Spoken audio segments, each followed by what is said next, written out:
Sa paglakad ng babaeng yun, kitang-kita nila Gonzalo ang pagngisi nito na para bang labis itong nagagalak sa kanilang pagdating. Hindi naman ito pinansin ni Pio Carpio sa kadahilanang abalang-abala ito sa pagsipat sa kinaroroonan ng singiw na mambabarang.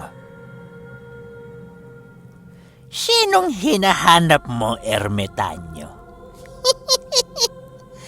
Ang asawa ko ba na siyang namumuno sa angkang ito? Wika ng matandang babae. Kasabay ng pagwika nito ay ang pagturo nito sa nag-iisang kubong walang nakasinding gasera. Ilang minuto pa ang lumipas, biglang lumabas ang isang matandang lalaki na merong mahabang puting buhok. Sa paglabas nito sa kubo, manghang-mangha sila Gonzalo sa kanilang mga nasilayan. Angat na angat kasi ang maputing buhok nito sa liwanag ng buwan na para bang sumasayaw sa hangin. Sa pagpapatuloy ng kanilang pagsipat sa matandang yon, doon nila nasilayan ang dalawang ginintoang buhok sa ulo nito. Pilit itong nagtatago pero hindi nito nagawang matakasan ang mga nanlilisik na mata ni Gonzalo. Kahit nabakas sa matandang yon ang kanyang katandaan, hindi pa rin nawawala ang hugis ng kanyang pangangatawan. Animoy sa isang binata ang pangangatawan ng matandang yon na siyang labis na hinangaan nila Gonzalo. Sa paglipas pa ng ilang minuto, tuluyan na ngang nakalapit sa kanila ang singiw na mambabarang. Hinawi-hawi nito ang kanyang buhok habang nagmamasid sa buong paligid. Magandang gabi, aking mga panauhin. Ano ang magandang hangin na nagdala sa inyo sa aking teritoryo? Parang kahapon lang ay takot na takot kayo sa aking grupo. Wika ng matandang lalaki. Kasabay ng pagwika nito ay ang muling paghagigikan ng mga mambabarang na nagmamasid sa paligid. Ang iilan sa mga ito ay merong dalang tig-iisang bungkos ng kawayan na siyang pangunahing tirahan ng kanilang mga alagang insekto. Nang marinig ni Pio Carpio ang pagtatawanan ng mga ito, agad din naman itong sumagot ng, Magandang gabi din sa iyo, Ginoo. Naparito kami sa inyong teritoryo upang tuluyan ang wakasan ng paghahari ninyo. Marahil ay nakakatawa man ito sa inyong pandinig, pero yan talaga ang pakay namin sa pagpunta namin sa lugar mo. Nang marinig ito ng singiw, biglang napakunot ang noo nito. Agaran ding nanlisik ang mga mata nito na para bang hindi nito nagustuhan ang sinabi ni Pio Carpio. Sa paglipas ng ilang segundo, nabalot ng katahimikan ang buong paligid. Habang patuloy silang nagtititigan, biglang naputol ang labis na katahimikan nang magpatugtog ng plauta ang matandang babae. Sa pagpapatugtog nito ng plauta, biglang binalot ng salot ang buong paligid. Nagkaroon ng usok sa kinaroroonan nila Pio Carpio na halos hindi nila mawari kung saan ito nanggaling. Matapos ang mga pangyayaring yan, biglang merong lumitaw sa likod ng matandang babae na isang nilalang na bagong-bago pa lamang sa paningin ni Gonzalo. Paglalarawan ni Gonzalo sa nilalang na yon, meron itong matutulis na mga tenga, butot balat ang pangangatawan nito. Meron itong pakpak na parang sa paniki at buntot na parang sa daga. Malasakambing din ang mga paa nito at meron itong mahahabang mga balahibo sa kanyang binti. Nanlilisik din ang mga mata nito at meron itong nagsisiusli ang mga pangil. Sa pagsilay dito ni Gonzalo, ramdam na ramdam niya ang kakaibang abilidad ng nilalang na yon. Kasabay ng pagsilay dito ni Pio Carpio ay ang pagwika nito ng, lumabas na rin ang dyablo ng kagubatan. Magsipaghanda kayo dahil magiging madugo ang labanang ito.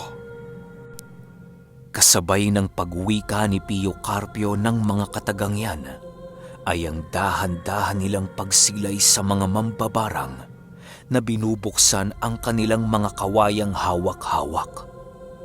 Ilang minuto pa ang lumipas, tuluyan na ngang nakasilay ang kanilang grupo ng mga insektong nagsisiliparan sa paligid.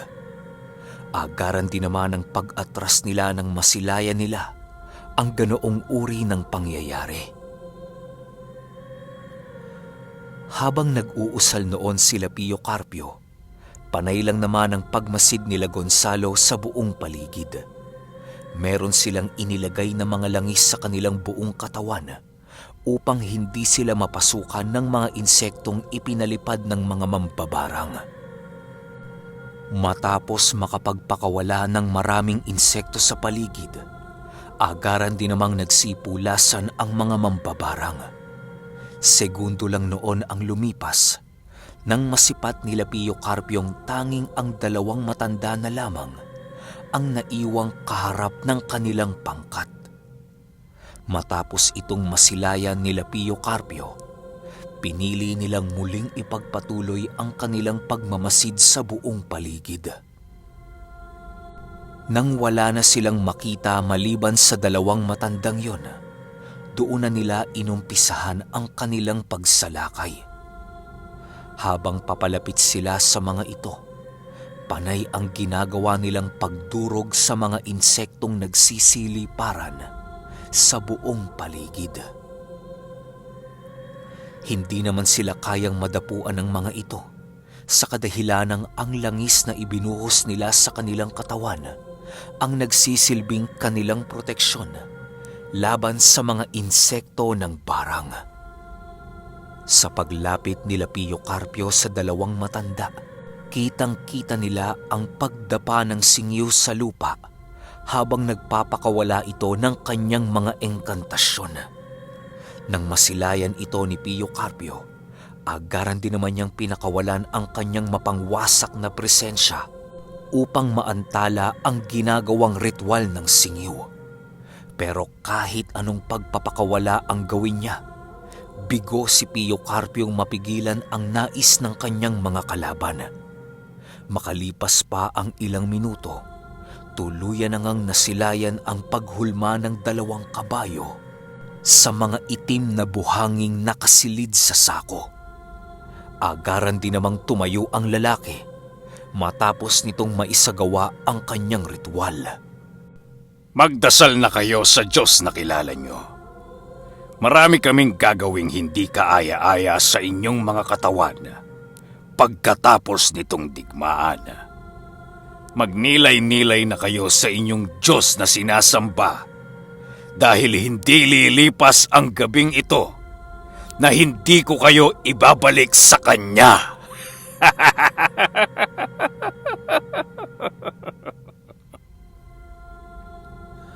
Wika ng matandang lalaki.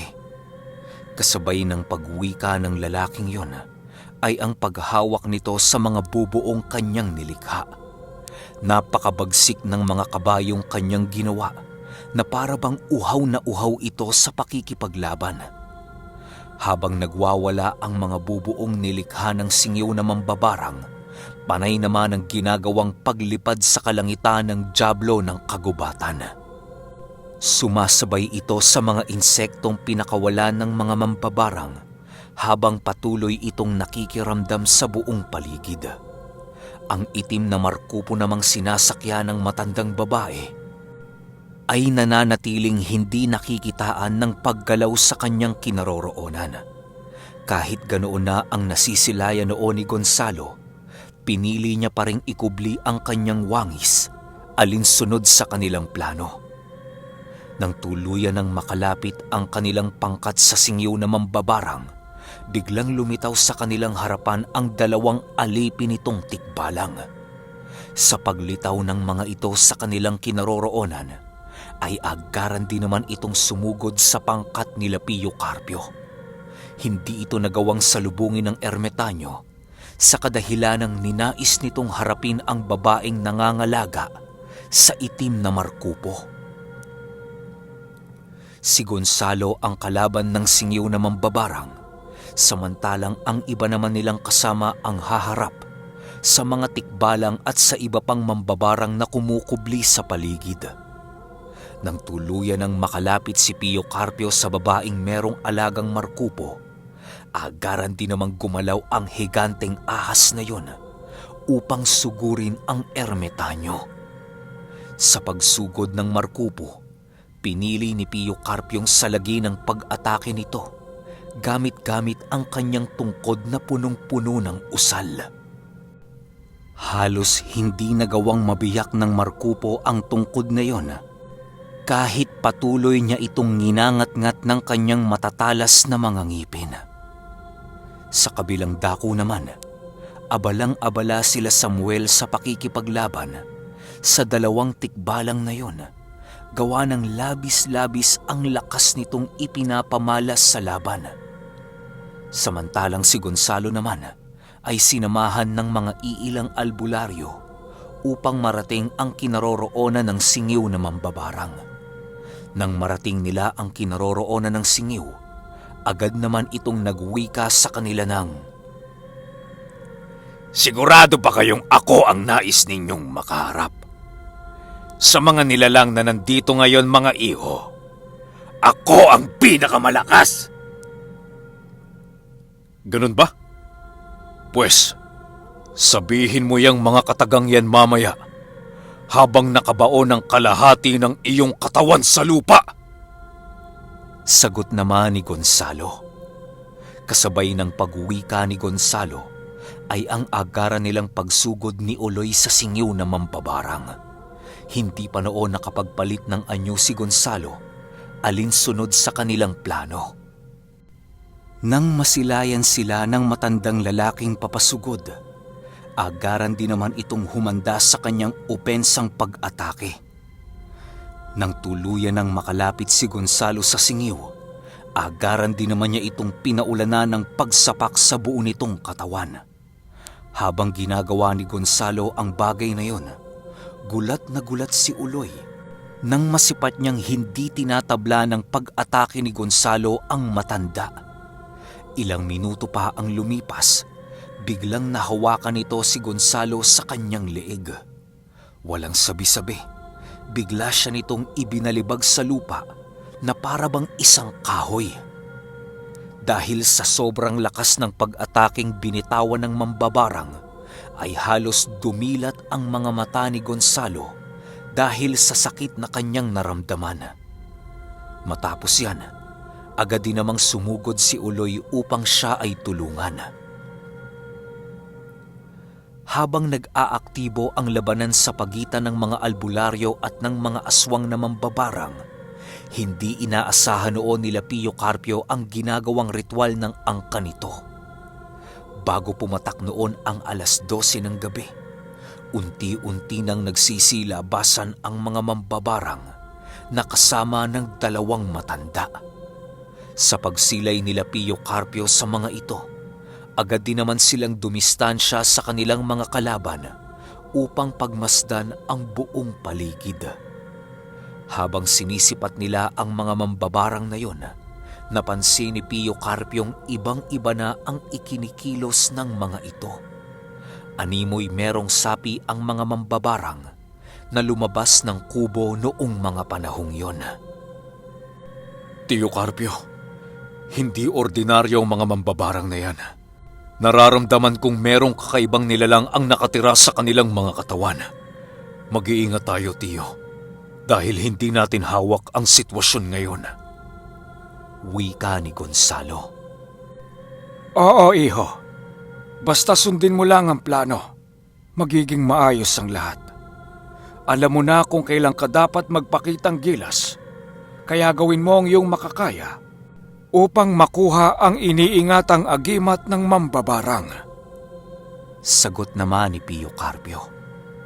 Matapos nilang makapag-usap, Muli na namang tumaas ang tensyon sa buong paligid. Kitang-kita nilang lahat ang pagkain ng lupa ng mga mambabarang na kanilang mga kalaban. Dahan-dahang namumula ang mga mata nito at unti-unti nilang nasisipat ang paghaba ng mga maiitim nitong balahibo. Matapos nila itong masilayan, tuluyan na ngang napadapa sa lupa ang mga mambabarang. Ilang minuto pa ang lumipas, laking gulat na lamang nila Gonzalo nang masipat nilang naging mga sigbin ang mga mambabarang na kanilang mga kalaban. Halos hindi na mapigilan ni Samuel ang bilis ng pagtibok ng kanyang puso dahil sa kanyang mga nasilayan. Alam niyang dalubhasa sa pakikipaglaban ang mga taong nag-anyong sigbin, gawa ng minsan na niya itong nakalaban. Maniwala kayo o hindi, kayang pumatay ng ganoong nilalang ng kahit na anong taong merong malalim na aral o malakas na karga sa kanan. Hindi ito gaanong naaapektuhan ng mga usal o kahit anong klasing pangontra. Ang tanging makakatalo lamang sa mga sigbi na yon ay ang pagputol ng dalawang buntot ng mga ito. Yun kasi ang pinanggagalingan ng kanilang mga lakas. Dahil sa alam ni Gonzalong hindi tatablan ang mga sigbi ng mga ordinaryong patalim, kung kaya't wala na siyang pagpipilian kung hindi ang tawagin ng tabak ni Mapulon. Tinawag na rin noon ni Pio Carpio ang gudor na siyang nangangalaga sa mutya ng palakol. Dahil sa silang dalawa lamang ang merong mahiwagang sandata, kung kaya't wala silang pagpipilian kung hindi ang harapin ng mga sigbin. Nang tuluyan ng makapagdesisyon si Gonzalo, agad din naman siyang nagpakawala ng mga engkantasyon upang makapagpalit na ng anyo. Habang ito ay pinakikinggan ng mga mambabarang, panay naman ang pagngisi ng dalawang matanda sa kanilang mga naririnig.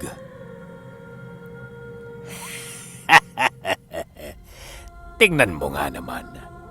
Meron palang gabunang kasama ang mga albularyo. Ako'y napahanga sa iyo, iho. Dahil kahit ako ay hindi ko nagawang maamoy ang masamang budhing nang gagaling sa iyong kalooban. Mahusay ang iyong pagkukubli, kung kaya't labis akong humahanga. Wika ng singiw na mambabarang. Hindi naman ito pinansin ni Gonzalo, bagkus ay pinili niyang ipagpatuloy ang kanyang engkantasyong sinasambit. Ilang minuto pa ang lumipas, tuluyan na ngang binalot ng kadiliman ang buong paligid. Nang masipat ito ng dyablo ng kagubatan, agaran din naman itong sumugod sa kinaroroonan ni Gonzalo. Nang masipat ni Gonzalo ang napakabilis na dyablo, pinili niyang dukutin sa lupa ang tabak ni Mapulon upang sanggain ang pag-ataking gagawin nito.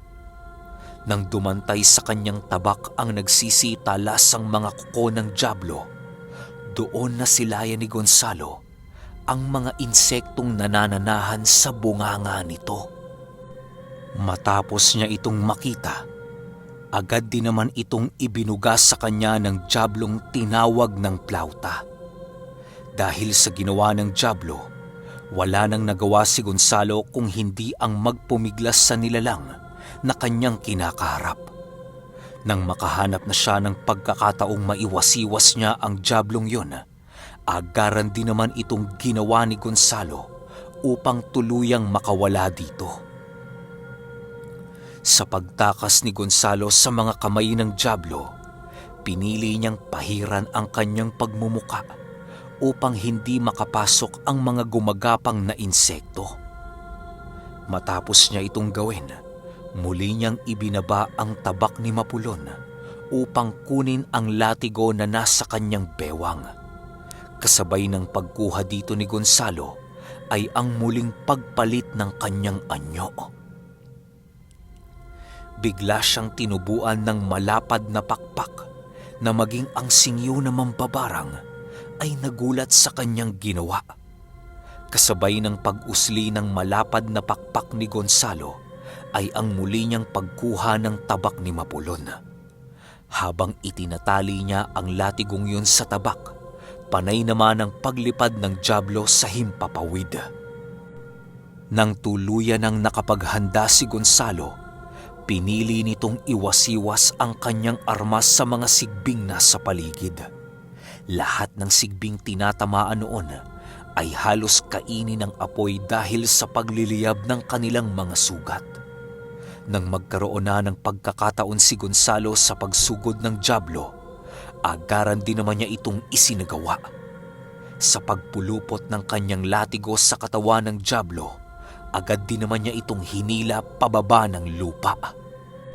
Hindi na nakalapag noon ng dyablo dahil sa sobrang bilis ng mga pangyayari. Samantalang si Pio Carpio naman ay abalang-abala sa pakikipaglaban sa mga sigbing pumapaikot sa kanilang pangkat. Dagdag pahirap din sa kanila noon ang pagsali ng Markupo sa digmaan. Sa kasamaang palad, may iilan sa mga kasama noon ni Pio Carpio ang nasisilayan nilang dahan-dahang nawawala ng buhay. Ang iilang mga albularyong nadakip ng Markupo ay hindi na nakapagpumiglas dahil sa lakas ng pagpulupot ng engkantong ahas sa kanilang mga katawan. Habang patuloy na nangyayari ang mga ganitong kaganapan, panay naman ang pagtawag ng singiw na mambabarang. Animoy labis nitong ikinagagalak ang pagsilay sa mga namamatay na albularyo. Kahit nais mang kalabanin nila Pio Carpio ang dalawang matandang yun, ay hindi nila ito magawa-gawa sa kadahilan ng punong-puno ang kanilang mga kamay ng mga kalaban. Dagdag ding pahirap para sa kanila ang dalawang tikbalang na walang habas din ang ginagawang pag-atake. Ermitanyong Carpio, kami na ho ang bahala sa tikbalang at sa mga sigbin. Harapin niyo na ho ang matandang nangangalaga sa Markupo upang makatulong na sa atin si Gonzalo. Sigaw ni Samuel. Nang marinig ito ni Pio Carpio, pinili nitong ubusin ang mga sigbing kanyang nadadakip sa paligid. Kahit punong-puno na noon ng sugat ang katawan nila Samuel, buong tapang pa rin nilang hinaharap ang kanilang mga kalaban.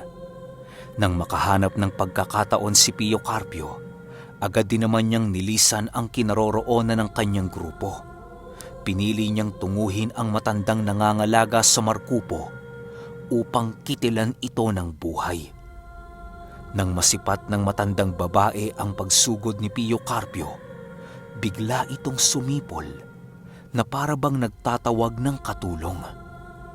Dahil sa ginawa ng matandang yun, agad din namang lumapit sa kanya ang iilan sa mga sigbing kanilang kasama.